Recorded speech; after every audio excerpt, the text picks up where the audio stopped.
Elle pensait que c'était juste une promenade matinale comme les autres, jusqu'à ce qu'un policier raciste brise sa canne et sa dignité. Mais il n'avait aucune idée que son fils ait été un flic haut gradé, prêt à faire appliquer toute la rigueur de la justice. Regardez jusqu'à la fin, car cette histoire inverse tout ce que vous attendez. Qu'auriez-vous fait? Il y a quelque chose de sacré dans les matins à Pine Brook, la façon dont la lumière se répand sur la cime des arbres, l'air encore humide de rosée, et le calme, le calme avant que le monde ne se réveille. C'est à ce moment-là qu'Ellie Lanard Price se déplaçait dans le monde, non pas avec la vue, mais avec grâce. Son monde n'était plus fait de couleurs ou de formes, il ne l'était plus depuis près de 3 décennies. Mais il était toujours plein de textures, de sons et de parfums.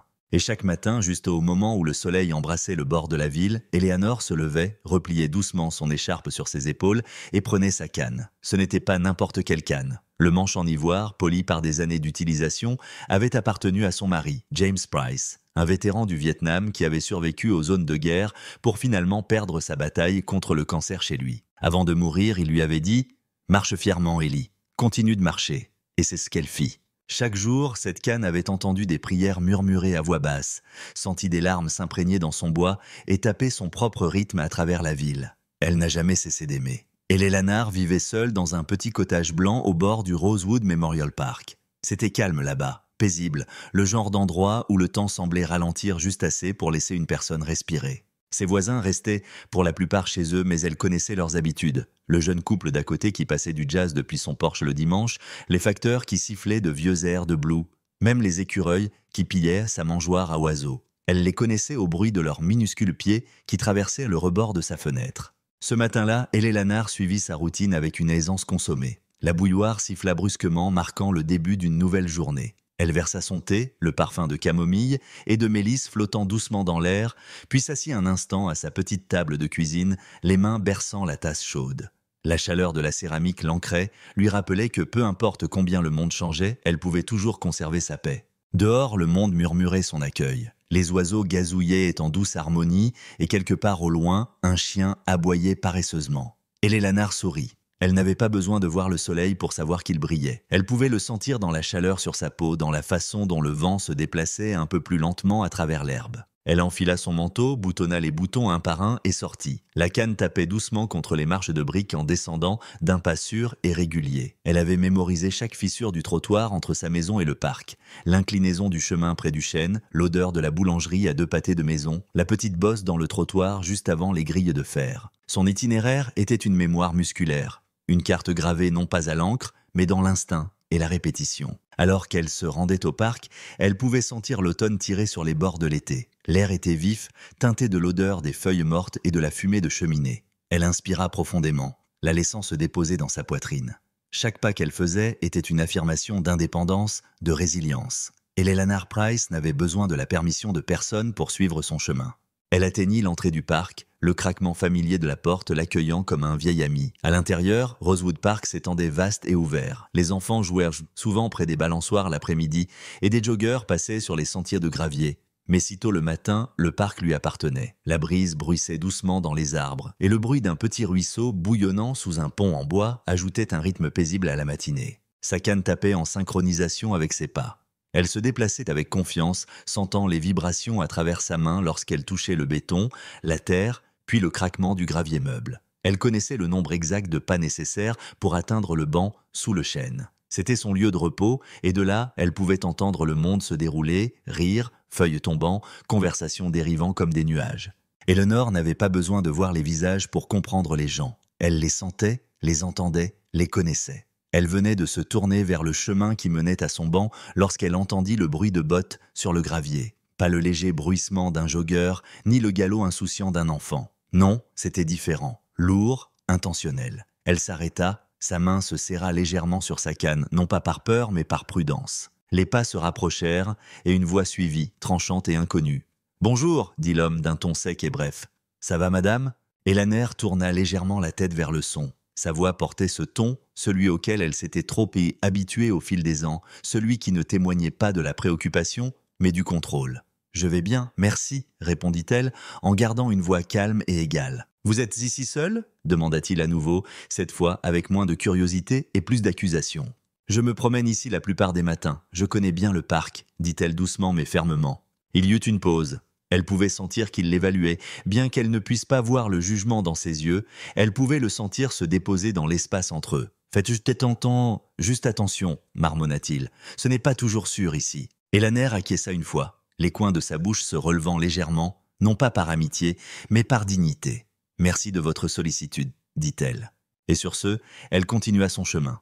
La canne reprit son rythme. Toc, toc, toc. Ses pas ne faiblirent jamais, mais à l'intérieur, quelque chose changea.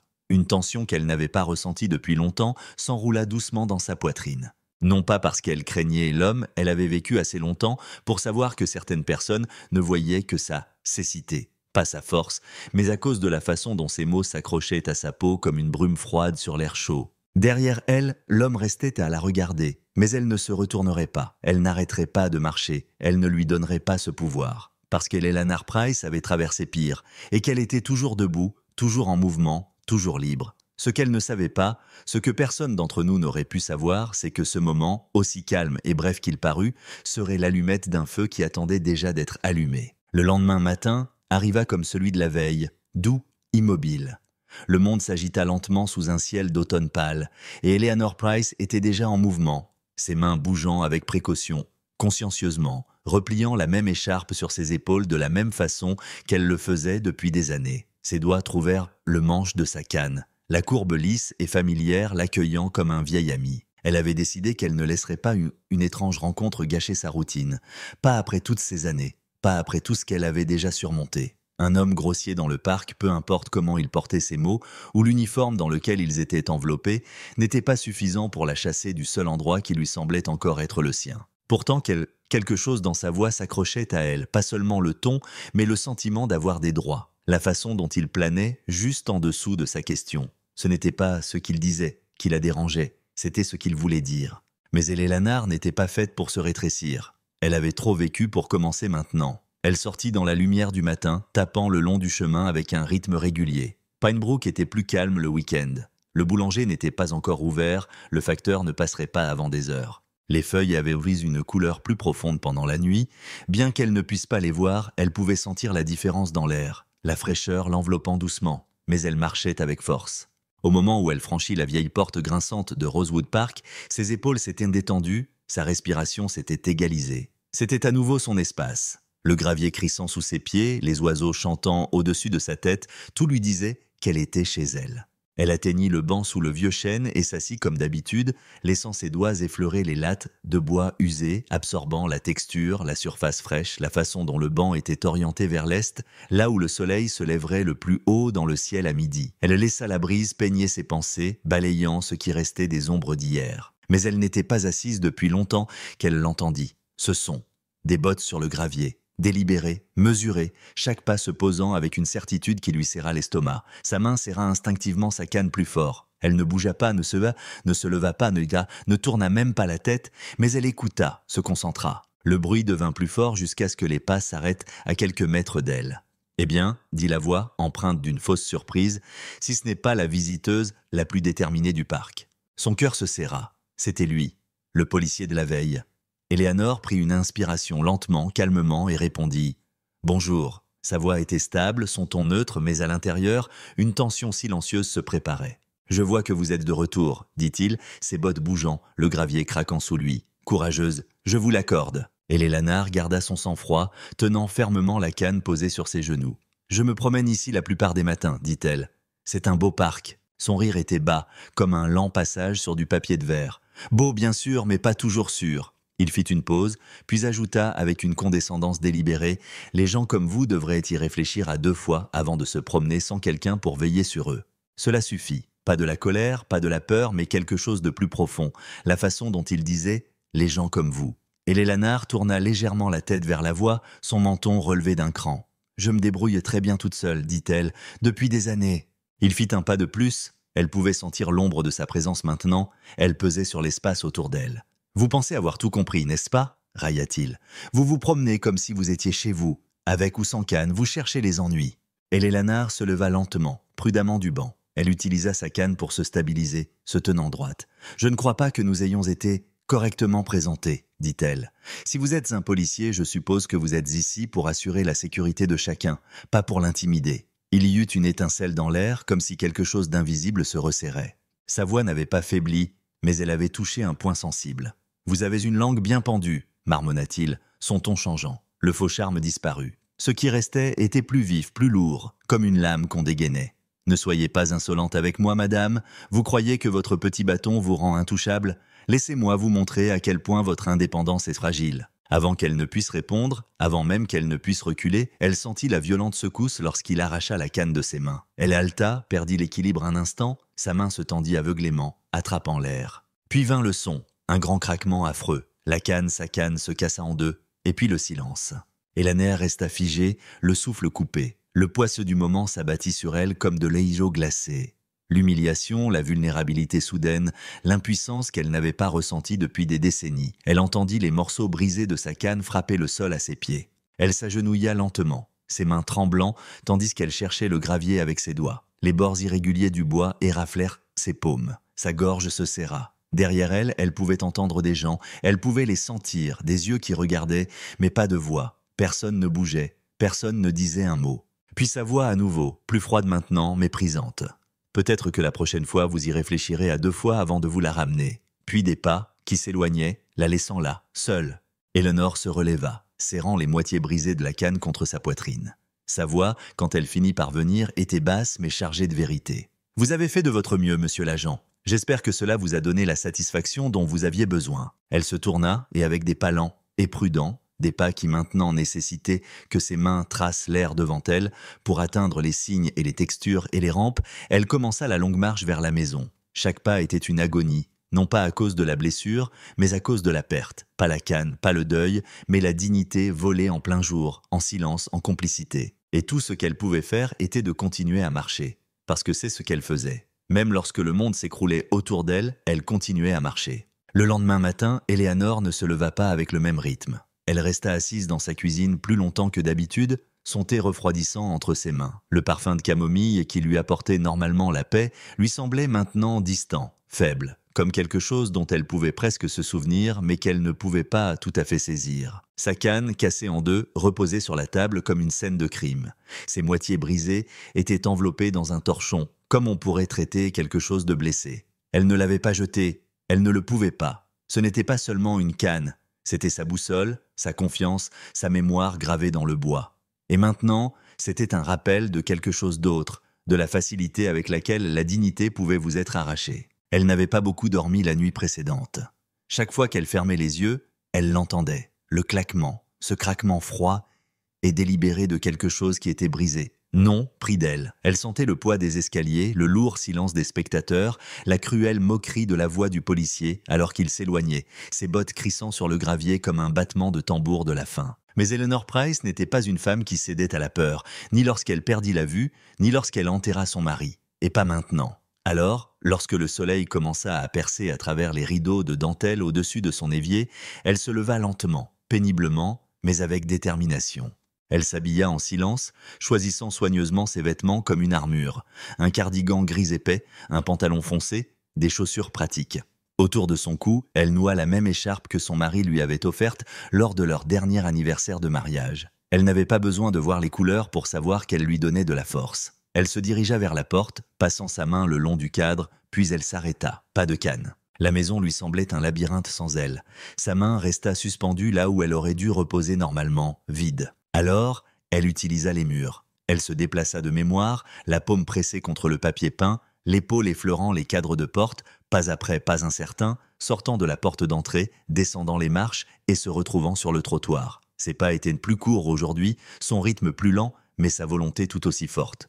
La marche jusqu'au parc était différente cette fois-ci. Ce n'était pas la distance, c'était le poids. Chaque trottoir qu'elle franchissait, chaque bord qu'elle touchait prudemment du bout du pied lui rappelait ce qu'elle avait perdu. Sans la canne, il n'y avait pas de rythme, juste une négociation silencieuse avec l'inconnu. Elle pouvait entendre le monde bouger autour d'elle. Des voitures qui passaient, des enfants qui criaient au loin, mais tout cela lui semblait plus éloigné maintenant, comme si elle avait été désynchronisée avec tout. Pourtant, elle réussit à atteindre le parc. La porte grinça lorsqu'elle l'ouvrit, ce vieux bruit familier maintenant étrangement obsédant. Sa main trouva la barre de fer et s'y agrippa un instant plus longtemps qu'avant. Juste après l'entrée, le chemin courbait légèrement vers la gauche, un changement qu'elle captait normalement grâce à la sensation du rebond de sa canne. Maintenant, elle avançait à petits pas, son pied tapotant prudemment le changement de revêtement. Un jogger passa près d'elle et elle sursauta, non pas parce qu'il voulait lui faire du mal, mais parce qu'elle ne l'avait pas entendu venir, pas assez tôt. Elle continua à marcher parce que si elle s'arrêtait, elle ne recommencerait plus. Elle s'approcha du chêne, son banc attendant à quelques pas, et laissa échapper un souffle qu'elle ne savait pas qu'elle retenait. Presque là, encore quelques pieds, et elle pourrait s'asseoir, reprendre ses esprits, rassembler le peu de calme qui lui restait. Mais le destin a une façon cruelle de mettre à l'épreuve ceux qui sont déjà fatigués. Des bottes à nouveau. Cette fois, elles n'étaient pas au loin, elles étaient juste là. De retour déjà, vint la voix, suffisante et empreinte de dédain. C'était lui. Eleanor se figea, une main suspendue en l'air à la recherche du banc. Elle sentit la chaleur monter dans sa poitrine, non pas par peur, mais par quelque chose de plus profond. Cette profonde et douloureuse piqûre de savoir ce qui allait arriver et d'être impuissante à l'arrêter. Elle garda sa voix stable. « Bonjour, vous n'apprenez vraiment pas, n'est-ce pas ?» dit-il, toujours ici à faire comme si le monde vous devait quelque chose. Elle tâtonna vers le banc, ses doigts effleurant le bord. Il était dos à elle maintenant. Elle savait qu'il valait mieux ne pas montrer de défi, pas quand elle ne pouvait pas voir ce qui allait arriver, mais elle refusait toujours de se rétrécir. « J'ai tout à fait le droit d'être ici, » dit-elle doucement. « Vous croyez qu'un bâton et une histoire larmoyante vous rendent courageuse ?» ricana-t-il. Elle se tourna vers lui, le menton relevé juste assez pour montrer qu'elle n'avait pas peur. « Ma canne n'était pas une arme, dit-elle. C'était mon indépendance. » Et puis elle l'entendit. Le bruit du bois cassé à nouveau. Cette fois non pas en deux, mais sur son dos. Pas littéralement, pas physiquement, mais émotionnellement, parce que ce qu'il fit ensuite la marquerait d'une manière qu'aucune échymose ne pourrait jamais faire. Il sortit la canne cassée du sac fourre-tout jeté sur son épaule.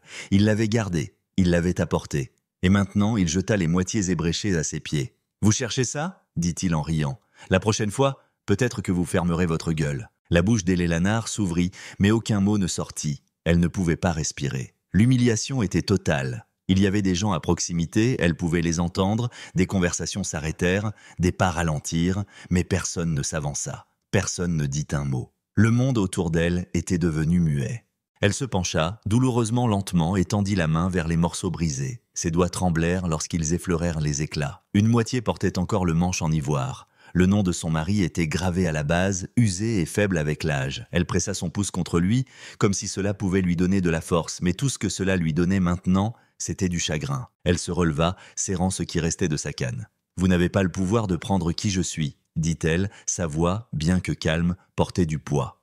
L'officier Knox ricana et tourna le dos, s'éloignant avec cette même démarche lourde et auto-justificatrice. Mais Eleanor ne bougea pas. Elle resta là, laissant le vent se précipiter sur elle. Elle ne pleura pas, elle ne pleurerait pas ici, pas devant lui. Son corps était douloureux, sa fierté brûlait, mais elle était toujours debout. Elle se tourna et commença le chemin du retour. Cette fois sans canne, sans guide, sans autre compagnon que l'instinct. Elle suivit les sons de sa ville comme des miettes de pain. Le grincement de l'enseigne de la boulangerie, le cliquetis des vitesses d'un cycliste, le faible murmure de la circulation à quelques rues de là. Ses mains glissèrent sur les clôtures et les murs de pierre. À un moment donné, elle glissa sur un pavé inégal et s'écorcha la paume, mais elle ne tomba pas. Elle ne pouvait pas se permettre de tomber. Lorsqu'elle atteignit enfin les marches de sa porte, elle les gravit une par une comme si elle escaladait une montagne. À l'intérieur, elle ferma la porte et s'adosa contre elle. Sa poitrine se soulevait et s'abaissait en halètement superficiel et épuisé. Elle s'affaissa dans sa chaise, la canne cassée sur ses genoux. Alors, et seulement alors, elle laissa les larmes venir. Pas par faiblesse, mais parce qu'elle savait que ce qui s'était passé ce matin n'était pas seulement une canne cassée. Il s'agissait du type de cruauté qui se cache derrière un insigne et du silence qu'il a laissé se produire. Il n'avait pas prévu de revenir ce week-end. Le capitaine Darren Price avait un emploi du temps chargé. Des réunions consécutives à Atlanta, une circonscription en manque de personnel et une pile de dossiers plus haute que sa lampe de bureau. Mais quelque chose dans la voix de sa mère au téléphone la veille ne sonnait pas juste. Elle avait dit que tout allait bien, qu'il n'y avait rien de mal, mais les mères, comme Eleanor Price, ne disaient pas tout va bien, à moins que ce ne soit pas le cas, et Darren avait appris il y a longtemps à faire plus confiance à ses silences qu'à ses mots. Alors il conduisit, partit avant le lever du soleil, traversa des comtés et arriva à sa maison juste au moment où le vent commençait à se lever et les nuages roulaient bas et lentement comme s'ils écoutaient aux portes. Il frappa une fois. « Ma, c'est moi !» appela-t-il. Pas de réponse. Il ouvrit la porte lentement, elle n'était jamais verrouillée pendant la journée, et entra dans le parfum du vieux bois, de l'huile de citron et d'une théière qui commençait juste à refroidir. La cuisine était calme, le salon immobile, Mais elle était là, assise dans sa chaise préférée, la tête légèrement inclinée sur le côté comme si elle l'avait attendu depuis le début. « Marquis !» murmura-t-elle. Elle seule l'appelait ainsi, et seulement lorsque sa voix se brisait comme elle venait de le faire. Il traversa la pièce en 3 enjambées, s'agenouilla à ses côtés et prit doucement sa main. « Maman, dit-il, que s'est-il passé ?» Éléonore ne parla pas tout de suite. Elle n'en avait pas besoin. Sa main trouva son visage comme elle l'avait fait depuis qu'il était enfant, ses doigts effleurant la ligne de sa mâchoire, la courbe de sa joue, comme si elle lisait son expression par le toucher. « Je ne voulais pas t'appeler, finit-elle par dire, sa voix si basse qu'il dut se pencher. Je ne voulais pas amener ça à ta porte, mais quand je me suis réveillée ce matin, les morceaux étaient toujours là et je ne pouvais plus faire semblant. » Elle déplaça son autre main, la déplaçant lentement sur ses genoux jusqu'à ce qu'elle trouve l'objet qu'elle avait gardé enveloppé dans un tissu doux. Elle le lui passa et il le déballa avec des doigts prudents. La canne cassée, irrégulière, d'une familiarité humiliante. Il la fixa longuement. « Qui a fait ça ?» demanda-t-il, son ton mesuré mais sa prise sur le bois se resserrant. Elle ne répondit pas tout de suite. « Était-ce quelqu'un d'ici ?»« Un policier, dit-elle, presque en s'excusant. Dans le parc. » Les épaules de Darren se figèrent. Son visage ne bougea pas. Mais à l'intérieur, quelque chose se déplaça. Le genre de déplacement qui ne se produit que lorsque toute votre éducation, votre code d'honneur, votre insigne, tout s'écrase contre la cruauté qui a touché quelqu'un que vous aimez. « Je suis désolée, ajouta-t-elle rapidement. Je sais qu'est-ce que tu penses, mais ne le fais pas. S'il te plaît, ne fonce pas. Tu sais comment les petites villes fonctionnent. Tu sais ce que ça peut faire à un homme comme toi, qui s'élève contre l'un des leurs. » Il ne dit rien. « Je ne suis pas blessée, insista-t-elle. Pas physiquement. » Il souleva doucement son menton pour qu'elle le regarde. « Tu es ma mère, dit-il. Et ça, ce n'est pas juste un morceau de bois cassé. C'est ce qui te permet de te déplacer dans le monde. Et quelqu'un a essayé de te l'enlever. Ce n'est pas une égratignure, c'est une blessure. » Ses yeux se remplirent de larmes qu'elle avait combattues trop longtemps pour les réprimer. « J'ai vécu une longue vie, Marquis, murmura-t-elle, et j'ai vu comment les choses se passent quand les braves gens s'expriment. Je ne veux pas te voir entraîné dans quelque chose qui les fera se retourner contre toi. » « Je n'ai pas peur d'eux, dit-il. »« Tu devrais l'être, dit-elle, parce que ceux qui pensent qu'ils sont intouchables, ce sont ceux qui détruiront tout sur leur passage pour garder cette illusion. » Il se rassit un moment, frottant ses mains sur son visage. Toute sa formation, ses années de service, les félicitations, les prix de leadership, il ne signifiait rien en ce moment, parce qu'assise en face de lui, il n'y avait pas un dossier, il n'y avait pas une procédure, c'était sa mère, une femme qu'il avait élevée avec rien d'autre que du cran. Et l'Évangile, qui avait travaillé 2 emplois pour acheter ses manuels scolaires, qui avait cousu les boutons de son uniforme lorsqu'il avait rejoint l'académie, et maintenant elle lui demandait de ne pas la défendre parce qu'elle craignait ce que la vérité pourrait coûter. Mais Darren Price n'a pas été élevé pour fuir. Il se leva, fit une fois les 100 pas dans la pièce et se tourna pour lui faire face. « Est-ce que quelqu'un a vu ce qui s'est passé ?» demanda-t-il. « Je pense que peut-être un garçon qui vend du café dans le parc, James. Il m'a vu après, m'a demandé si j'allais bien, mais je ne pouvais pas parler. Pas alors. » Darren acquiesça lentement. Son esprit courait déjà, formulant, classant, alignant les questions comme des dominos, mais son visage restait calme. « Tu n'as pas à te battre dans cette bataille, » dit-elle à nouveau doucement. « Je sais, » répondit-il, « mais je vais le faire. » Il se baissa à nouveau à côté d'elle, plaça sa main sur la sienne et rencontra son regard aveugle avec sa propre voix ferme. « Je porte un insigne depuis 18 ans, dit-il. Je me suis tenu dans des salles d'audience, j'ai marché sur des scènes de crime, j'ai enseigné à des recrues comment faire ce travail correctement, et je leur ai toujours dit que si vous devez un jour choisir entre protéger les vôtres ou faire ce qui est juste, choisissez toujours ce qui est juste. » Elle était silencieuse. « Laisse-moi faire ça, dit-il. Non pas parce que je porte un uniforme, mais parce que je suis ton fils, et parce que le genre d'homme qui humilierait une vieille femme aveugle en plein jour n'est pas digne de marcher parmi les gens décents, et encore moins de porter le même insigne que moi. » La lèvre d'Eleanor trembla, et une larme glissa sur sa joue. Elle ne discuta plus parce qu'à ce moment-là, elle savait qu'il ne s'agissait pas de vengeance, il s'agissait de dignité. Il s'agissait de tracer une ligne et d'oser quelqu'un à la franchir à nouveau. Elle se pencha et posa son front contre le sien, comme elle le faisait lorsqu'il était petit. « Fais juste attention, Marquis, » murmura-t-elle. « C'est tout ce que je demande. » Il acquiesça. « Je le ferai. » Et quand il partit ce soir-là, la canne cassée toujours enveloppée dans le tissu et glissée sous son bras, il n'était plus seulement un capitaine de police, il était un fils en mission, et il était sur le point d'ébranler le sol sous chaque centimètre de cette petite ville tranquille.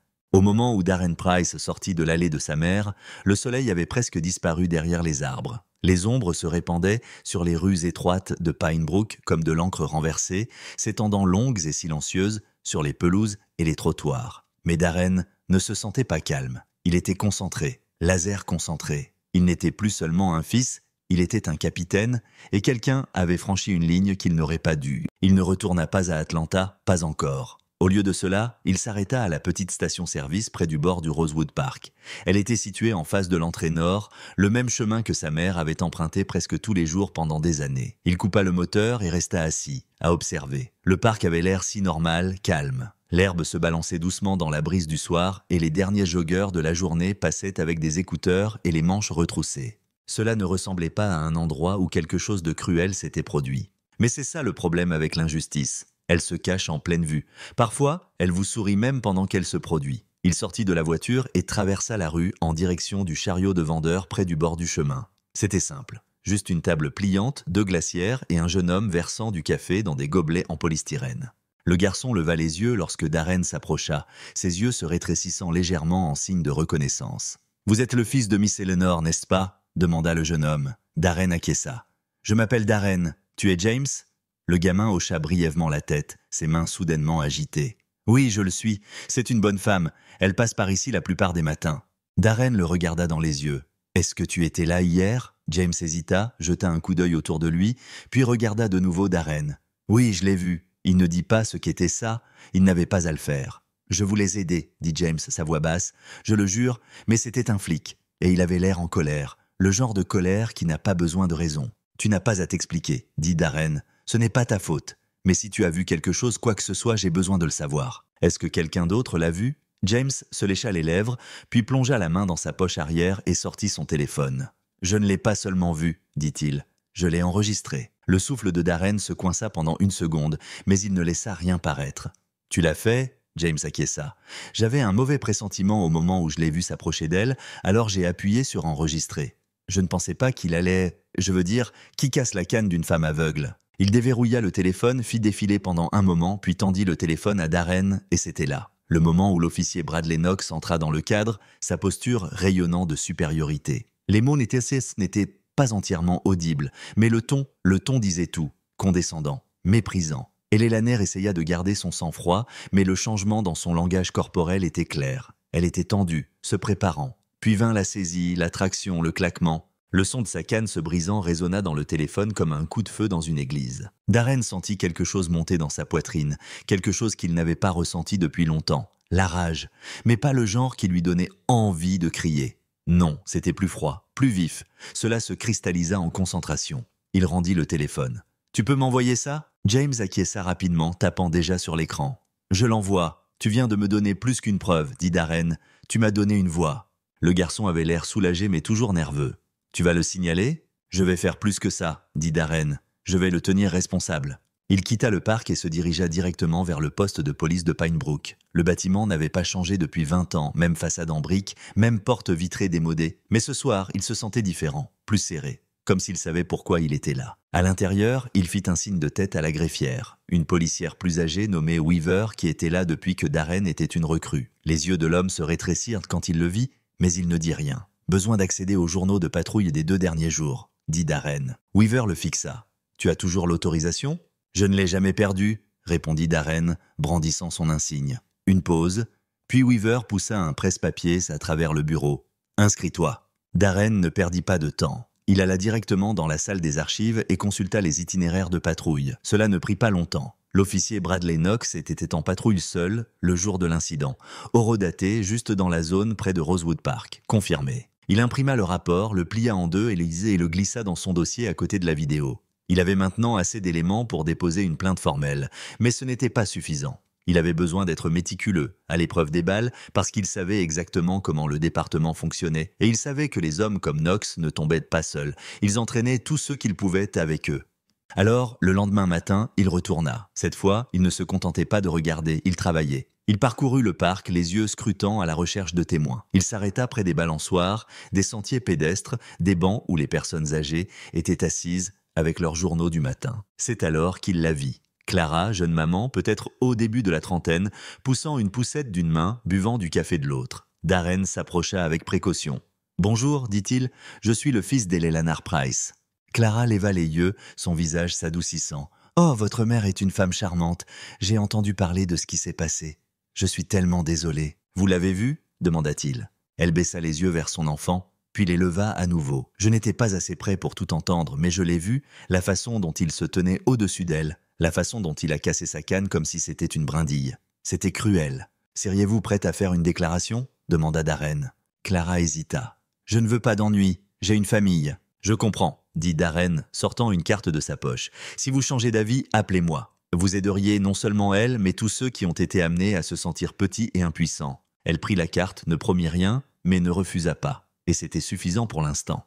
À la fin de la journée, Darren avait la vidéo, les journaux de patrouille, une liste de témoins potentiels et une chronologie claire. Mais il ne s'agissait pas de vengeance, il ne s'agissait même pas de punition, il s'agissait de vérité, de principe, d'un homme qui portait un insigne qu'il ne méritait pas, et d'une mère qui méritait le monde, et plus encore. Et Darren Price n'allait pas s'arrêter. Pas tant que cet insigne n'aurait pas été arraché à l'homme qui pensait pouvoir briser une femme comme Ellie Lanner et s'en sortir sans conséquence. Parce que la justice n'était plus facultative, elle était personnelle. Les ennuis n'ont pas tardé à arriver. Dans les 24 heures suivant le dépôt de la plainte par Darren, l'atmosphère au sein du poste de police de Pine Brook a changé. Ce n'était pas évident, pas tout de suite. Personne n'a rien dit ouvertement, mais la façon dont les gens se déplaçaient autour de lui, la façon dont ils évitaient le contact visuel ou baissaient la voix quand il entrait dans une pièce, tout disait tout. Le silence était plus fort que les mots. Il savait comment ce jeu fonctionnait. Il était dans les forces de l'ordre depuis assez longtemps pour comprendre ce qui se passait lorsque vous brisiez le code tacite, lorsque vous pointiez du doigt vers l'intérieur au lieu de vers l'extérieur. Peu importait que vous ayez raison, peu importait que vos preuves soient irréfutables. Ce qui importait, c'est que vous ayez eu l'audace de parler contre l'un des vôtres. Et maintenant, Darren ressentait le poids de ce choix. Cela commença par des chuchotements, des collègues policiers avec qui il avait travaillé il y a des années soudainement trop occupés pour un bonjour, des dossiers qui prenaient plus de temps à traiter, des appels qui ne lui étaient pas retournés. Puis vinrent les rappels passifs-agressifs. « Tu es sûr de vouloir remuer tout ça, Price ? Tu as une bonne réputation, ne la ruine pas pour quelque chose de politique. N'oublie pas d'où vient ton chèque de paye. » Il ne répondit à rien de tout ça. Il continua juste. Chaque soir, il retournait à la maison de sa mère. Il ne parlait pas beaucoup de l'affaire. Elle savait quand demander et quand le laisser tranquille, mais elle pouvait le voir sur lui, la tension dans sa mâchoire, la façon fatiguée dont il bougeait, la colère silencieuse qui s'était installée sous sa peau comme une ecchymose qui ne voulait pas disparaître. Un soir, après le dîner, Eleanor se tenait près de l'évier de la cuisine, ses mains dans de l'eau chaude savonneuse, et dit doucement « Tu n'as pas apporté tout ça seul ». Darren était appuyé contre la porte, les bras croisés, la regardant. « Je ne suis pas seul. » Elle tourna légèrement la tête. Parfois, on a l'impression que si. Il ne répondit pas parce qu'elle avait raison. C'est comme ça qu'il vous faisait vous sentir que vous étiez isolé, en infériorité numérique, que le système vous enterrerait juste assez profondément pour vous faire regretter d'avoir jamais parlé. Mais Darren avait déjà fait la paix avec cette partie. Il ne s'agissait pas de son confort, il s'agissait de sa dignité. Et puis les choses empirèrent. Une note fut laissée sur son pare-brise un soir, juste 5 mots griffonnés en lettres capitales, soutenez les bleus ou sinon. Les pneus de sa voiture furent crevés 2 jours plus tard. Il ne déposa pas de plainte. Quel en serait l'intérêt ? La menace était le message. Au poste, l'officier Bradley Knox se pavanait dans les couloirs comme si rien n'avait changé. Il plaisantait toujours bruyamment avec les autres officiers, jetait toujours ses clés sur le bureau de la réception comme s'il était chez lui. Mais ses yeux, quand il croisait ceux de Darren, contenaient quelque chose de plus froid maintenant, quelque chose de calculé, comme un homme qui savait que les murs se refermaient, mais qui n'allait pas tomber sans se battre. Darren garda la tête baissée et fit son travail. Il rencontra les affaires internes. Il soumit la vidéo du témoin, les journaux de patrouille, les noms de personnes comme Clara et James qui avaient vu ce qui s'était passé, même si certains n'étaient pas prêts à témoigner encore. Mais chaque pas en avant ressemblait à 2 pas en arrière. Même les hauts placés des affaires internes avaient des hésitations. « Tu es sûr de vouloir poursuivre ça, capitaine Price ? Tu sais quel genre de vague ça va causer ?»« Oui, » répondit Darren. « Je le fais. Alors tu ferais mieux d'être prêt pour ce qui va suivre. » Il l'était, mais ça ne rendait pas les choses plus faciles. Il commença à remarquer des changements dans le protocole. La répartition oubliait accidentellement de consigner ses appels, les documents administratifs qu'il soumettait disparaissaient, et puis il y avait les petites choses. Son casier bloqué un matin seulement pour découvrir qu'il avait été rempli de tasses de café usagées et de serviettes sans papier froissé, sa chaise de bureau abaissée au sol, un rat mort laissé dans un sac en papier brun devant sa porte. Enfantin, oui, mais c'était conçu pour vous user. Il voulait qu'il soit secoué, distrait, assez fatigué pour abandonner, mais Darren Price ne se laissait pas secouer facilement. Chaque soir, il retournait chez Eleanor, et chaque soir, elle essayait de prétendre qu'elle ne remarquait pas les nouvelles lignes sur son visage, la fatigue dans sa voix. Mais le 5e soir, quand il rentra tard et silencieux, elle l'attendait. Il laissa tomber ses clés sur le comptoir, soupira et s'enfonça dans la chaise en face d'elle. Elle lui versa une tasse de thé, encore chaud, comme si elle avait su qu'il serait tard, et la plaça devant lui. « Tu es fatigué », dit-elle doucement. « Je vais bien ?»« Non, tu ne vas pas bien. » Il la regarda. « Tu penses que dès que je ne peux pas le sentir ?» dit-elle. « Tu rentres à la maison plus lourd chaque soir. Tu essayes de tout maintenir ensemble, mais le poids se déplace. » Il ferma les yeux un moment, respirant simplement. « Je savais que ce serait comme ça, » dit-il finalement. « Je savais qu'ils allaient encercler les chariots, essayer de me faire sentir comme si je les avais trahis. »« L'as-tu fait ?» demanda-t-elle. « Non. »« Alors ce ne sont pas tes gens. » Il ouvrit à nouveau les yeux, croisa les siens à travers la table. Même sans la vue, elle le voyait toujours clairement. « Je ne veux pas que ça te détruise, » murmura-t-elle. « Tu as trop travaillé dur, tu as construit quelque chose de bien, ne les laisse pas t'enlever ça. »« Je ne le ferai pas, dit-il, mais je ne les laisserai pas non plus t'enlever. Pas ta voix, pas ta place dans cette communauté, pas ta valeur. » Sa main atteignit à travers la table, trouva la sienne et la serra. « Alors finis-en, dit-elle, mais finis-en intelligemment. Ne t'épuise pas avant que le feu ne prenne. » Il acquiesça parce qu'il n'en avait pas fini. Ils avaient essayé de l'effrayer, de l'isoler, de l'user, mais il ne l'avait pas brisé. Et demain, il ferait le prochain pas parce qu'il ne s'agissait plus seulement d'Ailey Lanard. Il s'agissait de toutes les personnes qui avaient été amenées à se sentir invisibles. Et il veillerait à ce que cela n'arrive plus jamais à la mère de personne. À la fin de cette semaine, Darren Price avait tout ce dont il avait besoin pour aller de l'avant. Chaque pièce du puzzle, chaque nom, chaque horodatage. Et pourtant, le plus difficile restait à venir, parce que livrer la vérité n'était pas la fin, c'était le début de la guerre qui suivait. Il se tenait à l'extérieur du bureau des affaires internes juste après 8 heures du matin, un épais dossier en manille coincé sous son bras, le téléphone dans sa poche chargé de la vidéo du témoin. À l'intérieur se trouvaient dans des copies papier des journaux de patrouille, une déclaration écrite de James le vendeur, et même une lettre signée de Clara, la jeune mère avec la poussette, qui avait finalement accepté de s'exprimer. Elle l'avait appelée la veille, sa voix tremblant. « J'ai parlé à mon mari, dit-elle. Il pense que je devrais témoigner. Il a dit que si votre mère était la sienne, il voudrait que quelqu'un fasse la même chose. » Darren l'avait remercié doucement, sachant combien cette simple décision pourrait lui coûter. Dans les petites villes, s'exprimer signifiait jouer avec son sentiment de sécurité, son emploi, parfois sa place dans le quartier. Maintenant, debout à l'extérieur de ses portes, Darren prit une profonde inspiration, expira lentement et les ouvrit. La pièce était stérile. Moquette propre, mur baégé, une réceptionniste qui leva à peine les yeux. Il donna son nom, montra son insigne et on lui dit d'attendre. Il s'assit dans le hall, regardant ses mains. Elles étaient instables, pas serrées, pas tremblantes, juste prêtes. Quand ils l'appelèrent, il marcha avec le calme d'un homme qui savait que son histoire ne pouvait pas être défaite. 2 enquêteurs l'attendaient. L'un était plus jeune, peut-être au début de la trentaine, l'autre avait des cheveux poivre et sel, et le genre de regard vif qui ne clignait pas beaucoup. Leur plaque signalétique indiquait Greer et Vasquez. Ils lui firent signe de s'asseoir, puis commencèrent les questions de procédure habituelles. Nom complet, grade, année de service. Quand ils lui demandèrent pourquoi il déposait la plainte, il n'hésita pas. Parce que les droits civils de ma mère ont été violés en plein jour, parce qu'elle a été harcelée, humiliée et agressée par un policier qui pensait que personne ne le tiendrait responsable. Ils le laissèrent en parler.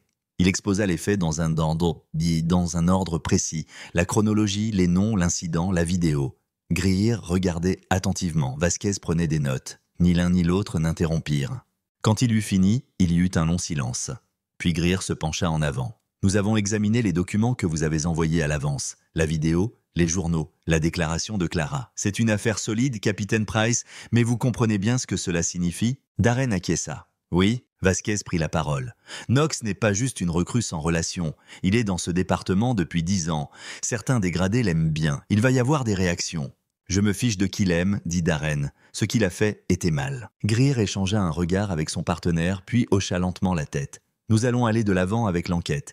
Vous serez notifié quand l'audience initiale sera prévue. En attendant, nous vous recommandons de rester vigilants. Nous avons eu des officiers dans des cas similaires confrontés à des représailles avant même que les choses n'arrivent au tribunal. »« J'y suis déjà confronté, » répondit Darren. Il se leva, serra les deux leurs mains et quitta le bâtiment. Dehors, le soleil était brillant, la brise fraîche, mais sa poitrine se sentait lourde, pas par doute, juste par la connaissance de ce qui allait arriver. Il ne retourna pas à Atlanta. Il conduisit directement à la maison de sa mère, le dossier toujours dans ses mains. Quand elle ouvrit la porte, elle n'eut pas besoin de demander comment ça s'était passé. Elle s'écarta pour le laisser entrer, puis lui versa une tasse de thé et s'assit en face de lui à la table.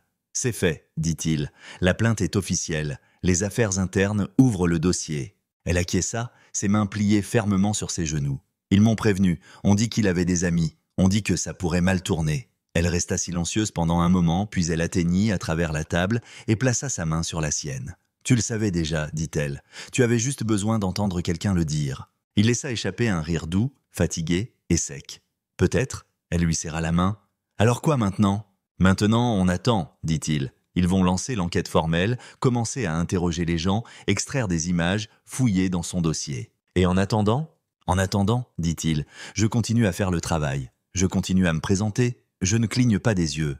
Mais ce qu'il ne dit pas, ce qu'il ne pouvait pas tout à fait lui dire, c'est à quel point il se sentait déjà seul, comment le silence de ses collègues policiers avait commencé à ressembler à du bruit, comme une absence qui hurlait, comment chaque conversation qu'il avait l'habitude d'avoir dans le couloir se terminait maintenant par une porte fermée. Ce soir-là, alors qu'il quittait sa maison, elle le suivit jusqu'au porche. « Tu as fait ce qu'il fallait, Marquis ?» dit-elle. « Je me fiche de combien il te déteste pour ça. » Il la regarda debout dans l'entrée, encadrée par la douce lumière du porche. « Je sais, dit-il, mais je déteste toujours que ça ait dû être fait. » Quelques jours plus tard, le contre-coup frappa de plein fouet. Au commissariat, quelqu'un avait collé un message sur son casier. « Dénonciateur pour une mère, traître pour un fils. » Il ne réagit pas, enleva juste le papier, le jeta et continua son service. Pendant la patrouille, ses appels furent redirigés 2 fois, les 2 fois vers des endroits dont il était loin. Un de ses rapports fut mystérieusement signalé pour des erreurs, même si le journal correspondait parfaitement. De petites choses, un sabotage subtil conçu pour l'user. Knox, pendant ce temps, agissait comme si rien n'avait changé. Il était plus calme, bien sûr, moins suffisant en public, mais il y avait une tension enroulée en lui maintenant, une acuité derrière les yeux, comme un homme qui savait que la laisse se resserrait, mais qui n'avait pas décidé s'il allait la ronger ou claquer la main qui la tenait. Le point de bascule survint quand Darren reçut l'appel de Greer. « Nous allons de l'avant avec les audiences disciplinaires, dit-elle. Il y a assez d'éléments pour suspendre l'officier Knox en attendant l'enquête. » Darren ne célébra pas. Il acquiesça simplement dans le silence et la remercia. Ce soir-là, alors qu'il se tenait à nouveau sur le porche de sa mère, elle ouvrit la porte avant qu'il ne puisse frapper comme si elle s'était tenue juste derrière elle à attendre. Elle ne dit pas un mot. Elle s'écarta juste et le laissa entrer. Il posa le dossier, maintenant plein de notes griffonnées et de documents officiels, et se tourna vers elle avec un sourire fatigué. « Ils l'ont suspendu, dit-il. Nous n'en avons pas fini, mais ils ont écouté. » Elle ne sourit pas, elle ne pleura pas. Elle s'avança juste et l'étreignit, une longue et silencieuse étreinte. Et pendant un moment, il se laissa respirer. C'était loin d'être fini, mais pour la première fois, l'équilibre avait changé, et il penchait enfin vers la justice. L'audience ne se tenait pas dans une grande salle d'audience avec des drapeaux et des lustres. C'était juste une salle de conférence étroite du gouvernement, nichée à l'intérieur du couloir arrière du bâtiment administratif du comté. Mur beige, lumières fluorescentes, une longue table marquée de vieilles marques de stylo. Mais pour Darren, cela aurait pu être une salle d'audience parce que ce qui s'était passé dans cette pièce déciderait si l'officier Bradley Knox ferait face à de vraies conséquences ou si le système le laisserait tranquillement partir. Darren arriva tôt. Il ne portait pas son uniforme, pas aujourd'hui. Au lieu de cela, il portait un simple costume sombre, rien d'éclatant, juste propre, professionnel, sérieux, le genre de look qui disait « Je ne suis pas ici pour faire des effets, je suis ici pour la justice ». Il portait un dossier en cuir avec des déclarations de témoins imprimées, des images fixes de la vidéo et une ventilation des journaux de patrouille. Son téléphone était complètement chargé avec l'enregistrement prêt à être joué. Tout ce dont il avait besoin était aligné. Tout ce qu'il avait à faire maintenant était de les faire écouter. Il prit place à l'extérieur de la salle d'audience, seul, sans avocat, sans soutien, juste lui. De l'autre côté du couloir, il vit Knox entrer, même mâchoire carrée, même coupe de cheveux serrée, mais quelque chose chez lui semblait différent cette fois, pas nerveux exactement. Knox ne se laissait pas secouer facilement, mais raide, sur ses gardes. L'homme marchait comme quelqu'un qui était habitué à attirer l'attention, mais qui n'était pas sûr d'avoir encore la salle. L'avocat de Knox suivait derrière, d'âge moyen, en costume rayé, parlant vite et bas, alors qu'ils entraient dans la pièce ensemble. Darren ne bougea pas. Il les regarda entrer, puis ferma les yeux, inspira profondément et se rappela pourquoi il était là. Il ne faisait pas ça par vengeance, il le faisait parce que la justice l'exigeait. Quand son nom fut appelé, il entra dans la pièce. 3 personnes étaient assises en tête de la table, un panel d'examen composé des affaires internes et d'un représentant de la communauté. De l'autre côté, Knox et son avocat. Il y avait une chaise vide entre eux. C'est là que Darren s'assit. L'audience commença par des présentations et des déclarations formelles. L'avocat de Knox argumenta en premier, énumérant des demandes procédurales, niant une inconduite, encadrant l'incident comme un malentendu. Mon client, dit-il, effectuait un contrôle de bien-être sur un civil malvoyant. Ce qui s'est produit ensuite est grossièrement exagéré et sorti de son contexte. Darren ne répondit pas. Il attendit patiemment que le panel se tourne vers lui. « Capitaine Price, veuillez procéder. » Il se leva, ajusta le volume de son téléphone, le posa sur la table et appuya sur lecture. La pièce se tut alors que la vidéo remplissait l'espace avec une cruauté réelle et non filtrée. Il n'y avait pas de méprise sur la voix de Knox, tranchante, méprisante, la posture d'Elle Lanard changeant défensivement, sa douce réponse, l'arrachage brusque de la canne, le claquement. Même si Darren avait regardé la vidéo des dizaines de fois, cela envoyait toujours quelque chose de froid dans son épine dorsale. Quand elle se termina, personne ne parla pendant un long moment. Puis Darren s'éclaircit la gorge. « C'était ma mère, dit-il. 76 ans, aveugle, indépendante. Ce parc fait partie de sa vie. Elle le parcourt tous les matins jusqu'à ce que cet homme décide qu'elle n'y avait pas sa place. » Il leur fit traverser la chronologie. Comment Knox avait patrouillé cette zone, comment il avait rencontré Eleanor la veille avec le même ton, la même attitude, comment il y avait un schéma clair d'intimidation. Il montra les journaux de patrouille, soulignant l'heure et l'emplacement exact où Knox avait été. Il fournit la déclaration écrite de James et celle de Clara également. Elle ne voulait pas déposer une plainte au début, dit Darren, parce qu'elle a vécu assez longtemps pour savoir comment les choses se passent souvent. Mais cela ne rend pas ce qui lui est arrivé moins réel. Il fit une pause. Posez-vous cette question. S'il n'y avait pas eu de vidéo, si elle n'avait pas eu un fils qui portait le même insigne, est-ce que cela serait même devant vous en ce moment? La pièce resta silencieuse. Les membres du panel feuilletèrent sur les papiers tranquillement. Knox, pour sa part, était assis sans expression. Son avocat se penchait de temps en temps pour lui murmurer à l'oreille, mais l'homme n'établit jamais le contact visuel avec Darren, pas une seule fois. Quand le panel ouvrit le débat aux questions, un des membres demanda « Capitaine Price, vous avez servi dans les forces de l'ordre pendant près de 2 décennies. Pourquoi avez-vous décidé de poursuivre ça ?» Connaissant le risque professionnel, Darren n'hésita pas. « Parce que le silence est la complicité, mon petit gars, dit-il.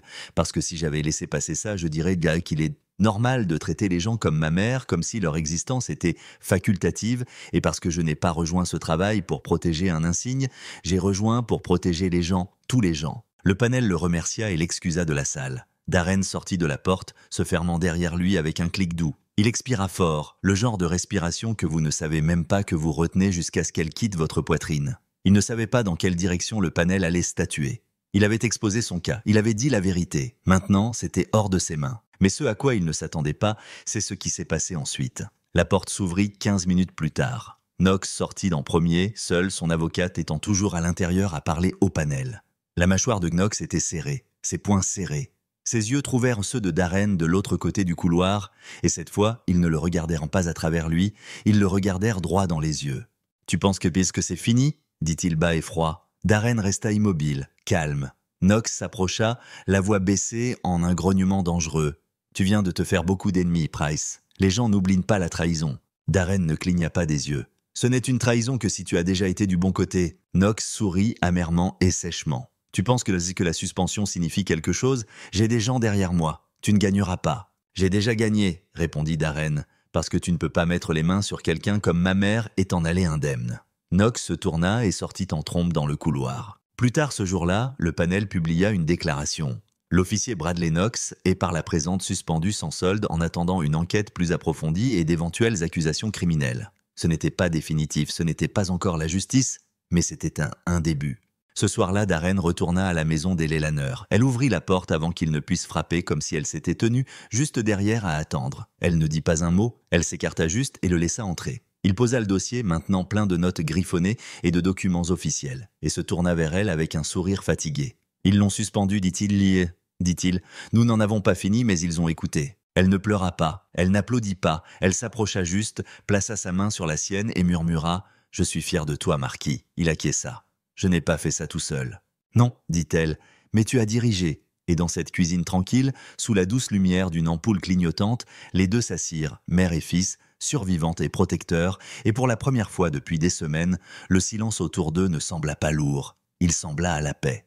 Quelques jours après l'audience, Darren retourna à la maison de sa mère portant une longue boîte étroite enveloppée dans du papier bleu marine foncé et attachée avec un ruban argenté. Il ne frappa pas, il ne le fit plus jamais. Il ouvrit juste doucement la porte et entra. Eleanor était assise près de la fenêtre dans sa chaise préférée, celle avec le coussin tissé à la main qu'elle refusait de laisser quiconque remplacer. La lumière du soleil filtra à travers les rideaux fins, projetant de douces lignes dorées sur le sol.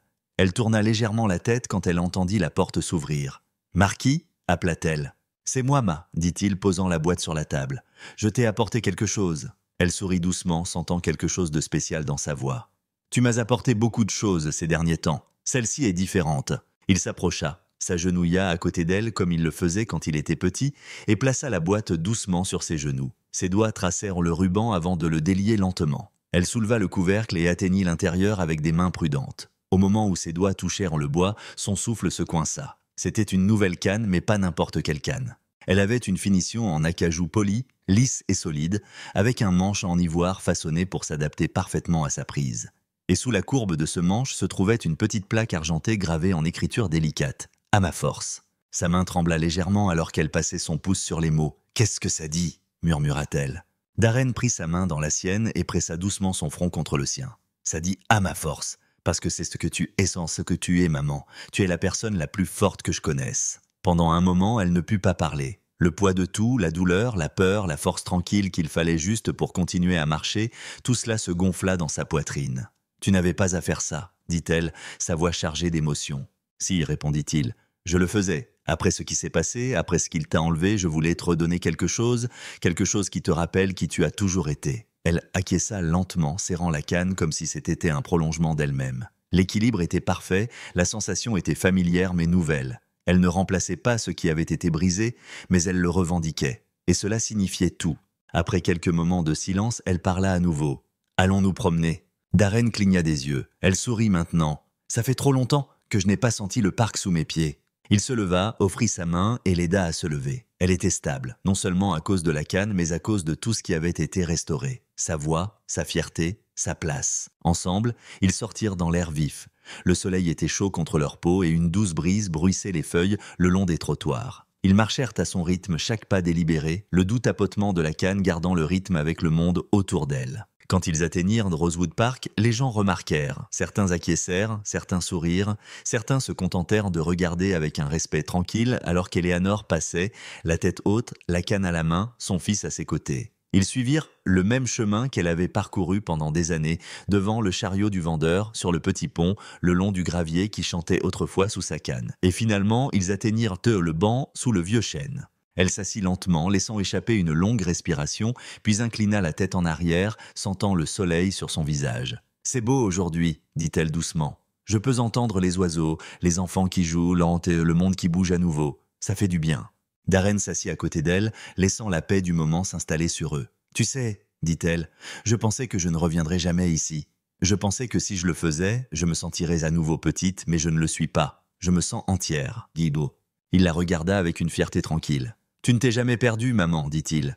Il a essayé de te prendre quelque chose, mais il a échoué. » Quelques minutes plus tard, le parfum du café dériva vers eux et ils se tournèrent tous les deux vers lui. James le vendeur fit un signe de la main depuis son chariot. Darren se leva. « Tu veux ton café habituel, avec de la crème en plus ?» Elle sourit. Il acquiesça et se dirigea vers le chariot où James l'accueillit avec un large sourire. « Elle a l'air bien, » dit James, jetant un coup d'œil vers Eleanor, plus forte que jamais. « Elle l'est, » répondit Darren. James lui tendit 2 tasses. « Je suis content d'avoir enregistré cette vidéo, j'ai l'impression que ça a fait une différence. »« Oui, » dit Darren, « tu as aidé à rendre ça possible. » Quand il retourna au banc, Eleanor prit le café avec un remerciement silencieux et le serra contre elle. Ils restèrent assis pendant un long moment sans parler, écoutant simplement le vent, les rires, le tapotement régulier d'une canne qui était devenue plus qu'un outil. Elle était devenue un symbole. Elle avait été brisée, mais elle n'avait pas été vaincue. Et maintenant, avec le soleil réchauffant sa peau et son fils à ses côtés, elle ressentait quelque chose qu'elle n'avait pas ressenti depuis des semaines.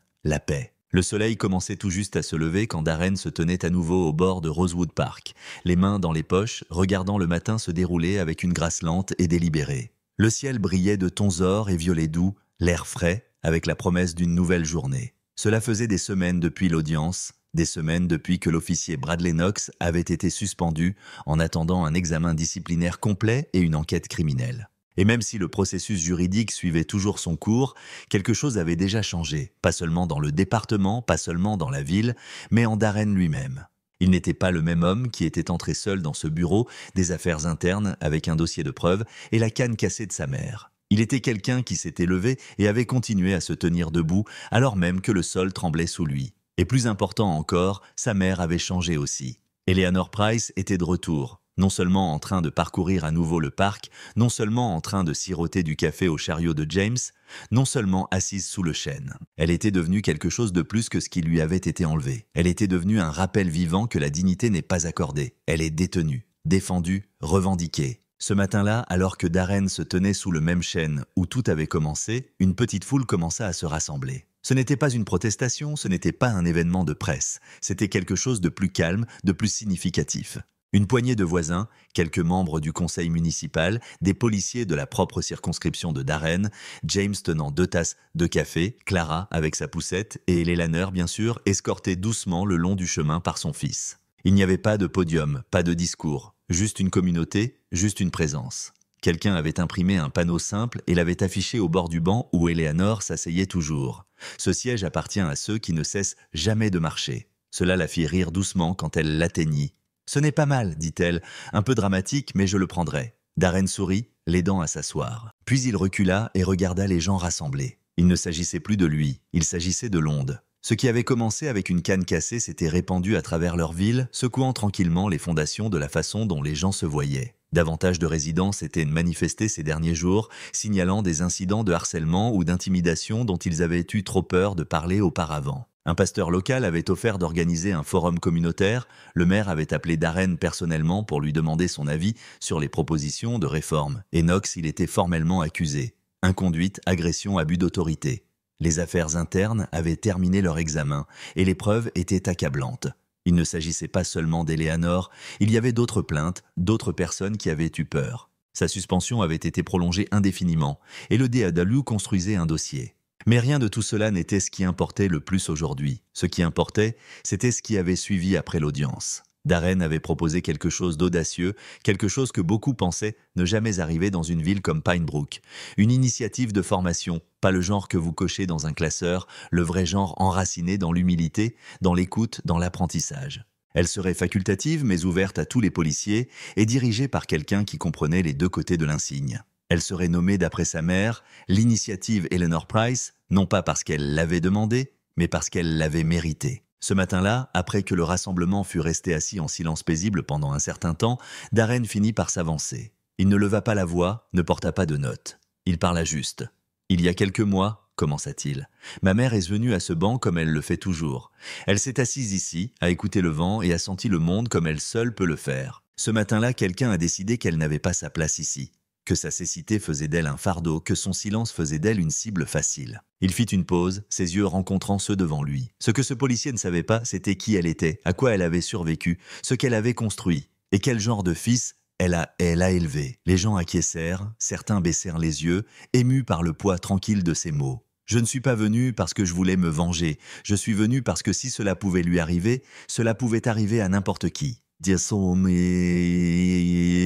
si nous ne disons rien quand l'injustice se présente en uniforme, nous en faisons partie. Il fit doucement un geste vers la nouvelle canne reposant sur les genoux d'Eleanor. Ceci ici, ce n'est pas juste du bois et du vernis, c'est un symbole, pas de ce qui a été brisé, mais de ce qui a été reconstruit, avec courage, avec vérité, avec communauté. Il recula et personne n'applaudit parce que ce n'était pas ce genre de moment. C'était mieux que des applaudissements, c'était de la compréhension. Par la suite, les gens s'attardèrent, certains s'avancèrent pour parler directement à Eleanor, d'autres se contentèrent d'acquiescer et de passer lentement, une sorte de respect silencieux échangé à chaque pas. Plus tard, de retour chez elle, Eleanor se tenait près de la fenêtre, sa canne à la main, sa posture plus droite qu'elle ne l'avait été depuis des années. Elle tourna légèrement la tête vers son fils. « Tu as bien fait, Marquis. » Il sourit. « Nous avons bien fait. » Elle gloussa. « Peut-être que tu vas même dormir une nuit complète maintenant. » Douteux, dit-il. Ils veulent que j'aide à lancer le programme de formation le mois prochain.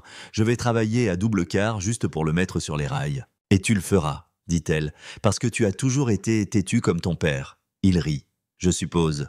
Elle se tut un moment, puis demanda. Tu penses que ça va faire une différence, la formation, les politiques, les discussions? Je pense que ça en a déjà fait, dit-il.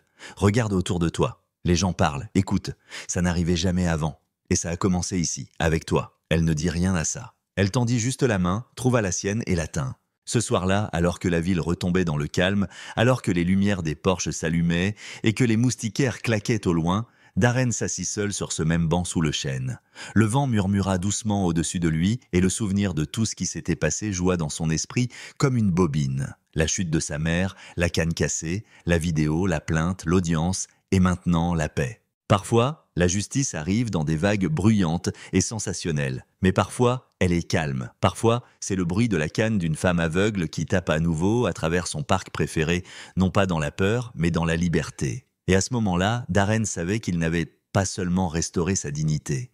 Ils avaient changé quelque chose de plus grand que les deux pour de bon. Parfois, ce ne sont pas les grands discours ou les décisions de justice qui changent le monde, c'est un acte de courage tranquille. Une mère qui marche sur le même chemin qu'elle a toujours fait, un fils qui refuse de rester silencieux quand la dignité est enlevée. L'histoire des Lélanard n'est pas seulement l'histoire d'une mère qui a été manque de respect, c'est une histoire de courage, de l'amour inébranlable d'un fils et de ce qui se passe quand quelqu'un ose se lever pour ce qui est juste. Personnellement, cette histoire m'a rappelé que le silence face à l'injustice n'est jamais neutre, c'est un choix. Parfois, les pas les plus silencieux, comme la promenade d'une femme aveugle dans le parc, peuvent déclencher les changements les plus bruyants. Si cette histoire vous a ému ou vous a fait réfléchir, veuillez aimer la vidéo, vous abonner à la chaîne et la partager afin que plus de gens puissent entendre ce message puissant.